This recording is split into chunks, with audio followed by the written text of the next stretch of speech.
ازيكم يا شباب. النهارده هنتكلم عن الليمتنج ريجنت. تعالى كده نعمل سمري ليه ونشوف اسئله عليه ونحلها ازاي. فعندك اول سؤال هنا بيقول لك ايه؟ عايز الليمتنج ريجنت لما الاي تعمل رياكت مع البي تبع الايكويشن 3a بلس b تطلع c بلس d. بيقول لك مين الليمتنج ريجنت لو انت عندك 2 مول من الاي حصل له ميكسد مع 1 مول من البي. في عندك طريقتين عشان تطلع الليمتنج ريجنت. اول طريقه وهي طريقه الريشيو، ان انت تاخد المولز اللي هو مديها لك على المولز بتاعتها اللي موجوده في البالانسد ايكويشن. فمثلا لو انت هتتكلم على الايه هنا، الايه هنا وقال لك ان هو مديك 2 مول منها. طيب وفي الايكويشن كان عندك 3a يعني 3، فهتقول 2 over 3 تطلع معاك 0.66. ماشي كده انت جبت الريشيو بتاع الايه. بنفس الطريقه هات الريشيو بتاع b. فبي هو قال لك هنا عندك with 1 mole of b، وفي الايكويشن كان برضو 1، يعني هتقول 1 over 1 equal 1. شوف مين الريشيو بتاعه اقل وهو ده الليمتنج ريجنت. ففي الحاله دي هتلاقي الريشيو الاقل عند الايه، يبقى معنى كده الايه هو الليمتنج ريجنت. طيب انا عايز الطريقه التانية. الطريقه التانية ان انت تبدا ايه، تعمل معاك ايه، نعمل ان احنا نعمل رياكشن بين الرياكتنت وبعضها عشان نعمل كروس مالتيبليكيشن. فعندك هنا 3A والناحية التانية عندك B، يعني هنا في 3 مول وهنا 1 مول. تمام. تبدأ بقى تروح معوض بواحد بس من المولز اللي هما مديها لك، وليكن يعني هنعوض بالA، فالA كانت ب2. ماشي، فيبقى بالنسبة لك الB ده هيبقى unknown، تعمل كروس مالتيبليكيشن تطلع معاك 0.66. تمام. تسأل نفسك سؤال، هو ال 0.66 دي بتاعت البي دي هو اصلا مديك كام؟ هو مديك 1 مول، معنى كده هو مديك اكتر من اللي هيحصل له رياكشن مع ال 3A او مع ال A عموما يعني. تمام. ان هو مديك اكتر يعني في منه اكسس، يبقى اكيد الاقل هو الليمتنج ريجنت. فهنا الاقل هو مين؟ هو ال A. فبما ان ال A هو الاقل يبقى برضو ال A هو الليمتنج ريجنت. طيب تعالى ناخد فكره كمان. هنا بيقول لك ايه؟ في عندك ايكوال ماسز من ال H2 وال O2 عشان يعملوا ال H2O. مين الليمتنج ريجنت؟ اول حاجه لازم تفترض انت ماس. طالما هو قال لك ان في ايكوال ماسز، افترض انت ماس، وليكن يعني هنقول ان هي 1 جرام مثلا. يبقى انت كده عندك 1 جرام من ال H2 1 جرام من ال O2. وبعدين تعمل ايه؟ طالما انت عندك ماس بير جرام، وبيبقى مديلك كده كده المولار ماس بتاعت ال H وبتاعت ال O، يبقى انت تعرف تجيب ايه؟ النمبر في مولز. فمثلا هتشوف الهيدروجين تقول 1 over 2. ماشي، عشان عندك 1 مول او قصدي 1 جرام اوفر ال 2 اللي هم بتوع المولار ماس، عشان ده H2 وال H ب 1، يعني 2 times 1 equal 2. ماشي، ف 1 اوفر 2 اللي هو هاف مول يعني. اما بالنسبه لل O2 فال O الواحده اصلا ب 16، فيبقى O2 يبقى 2 times 16 اللي هي 32. تمام. فتقول 1 over 32، طبعا اللي هو الماس اوفر المولار ماس اللي هو اول قانون خالص خدناه، فيطلع معاك 0.03 مول. تمام. طيب وبعد كده اعمل ايه؟ ابدا اعمل الريشيو، اعمل الايكويشن. عملنا الايكويشن عشان نعرف بالنسبه لنا كل مولز موجوده لكل واحد ايه هي. ماشي، وتبقى كده تبدا تعمل ايه؟ تبدا تعمل الريشيو بقى. تجيب ال H2، فالريشيو بتاعتك هتبقى هاف اوفر 2، الهاف اللي انت جبتها وال2 بتاعت الايكويشن تطلع معانا 0.25. طب نيجي للريشيو بتاع الO2، هتجيب برضو المولز اللي انت جبتها اللي هي 0.03 مول على المولز بتاعته اللي موجوده في الايكويشن اللي هي ب1، فتطلع معانا برضو 0.03. مين الريشيو الاقل؟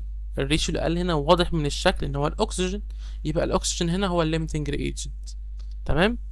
طيب انت عايز تحل بالطريقه التانية، هتعمل برضو هتعمل رياكشن بين ال 2H2 وال O2.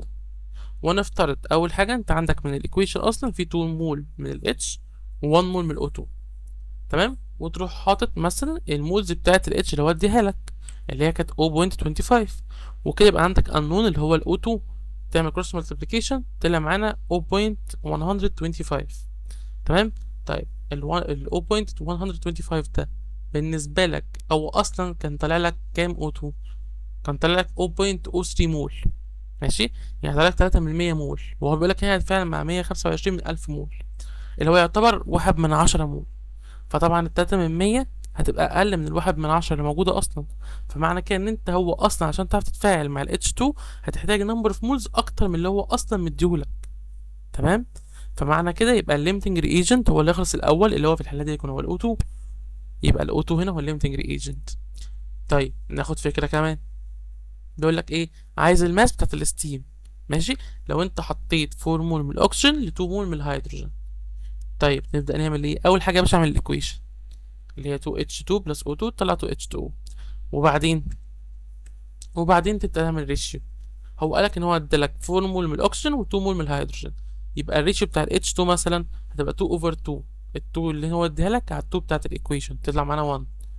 طب وبالنسبة ل O2 هيبقى برضو الريشيو بتاعه اللي هو مديهولك اللي هو 4 مول على الموجودة في الايكويشن اللي هي 1، يبقى 4 over 1 equal 4. تمام. طيب من الريشيوز دي يبقى مين عندك هو الليمتنج ريجنت؟ يبقى عندك ال H2 هو الليمتنج ريجنت. تمام. طب احنا كده خلصنا؟ لا، هو قالك عايز الماس.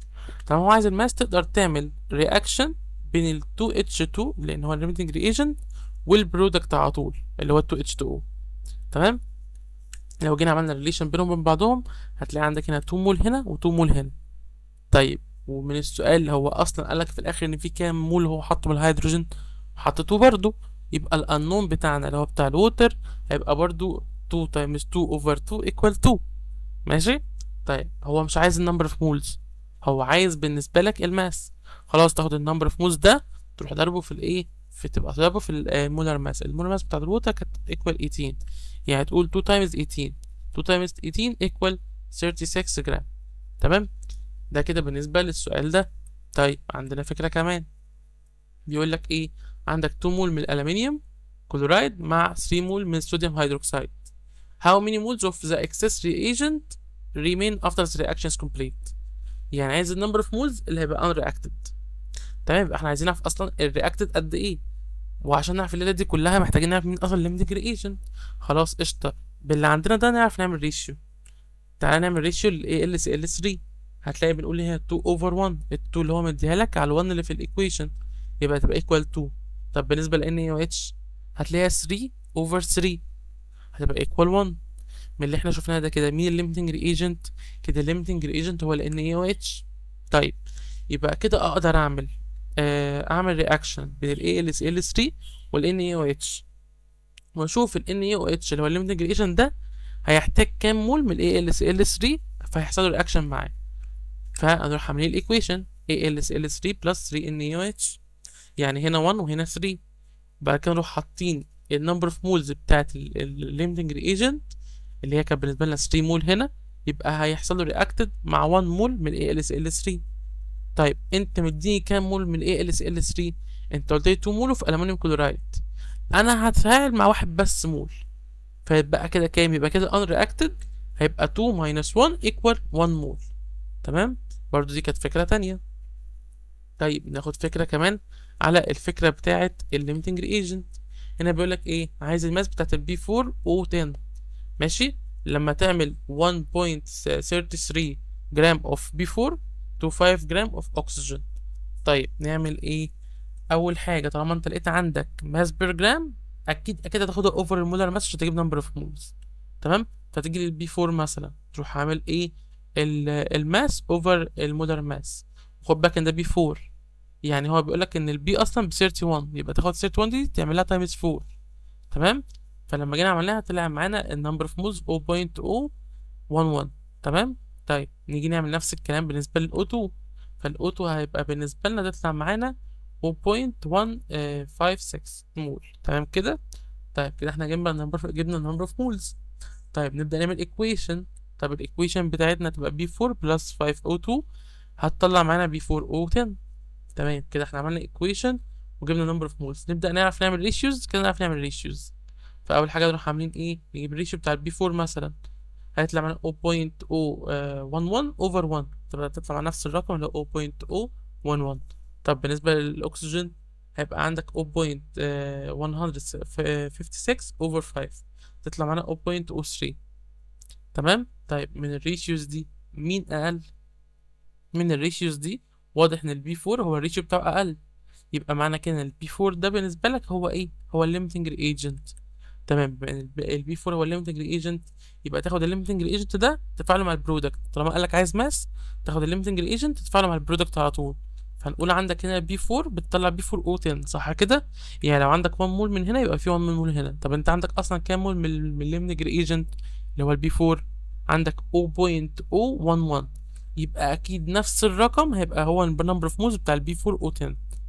طب هو مش عايز المول، هو عايز الماس. تاخد النمبر اوف مولز تضربها في ايه، في المولر ماس، فالمولر ماس بتاعتها هيبقى 284. تمام. لما نضربهم في بعض يطلع معانا 3.1 جرام اوف B4O10. وكده احنا خدنا كذا مثال بكذا فكرة على الليمتنج ريجنت، يعني ان شاء الله تبقى الدنيا كده معاكم تمام في الحتة دي.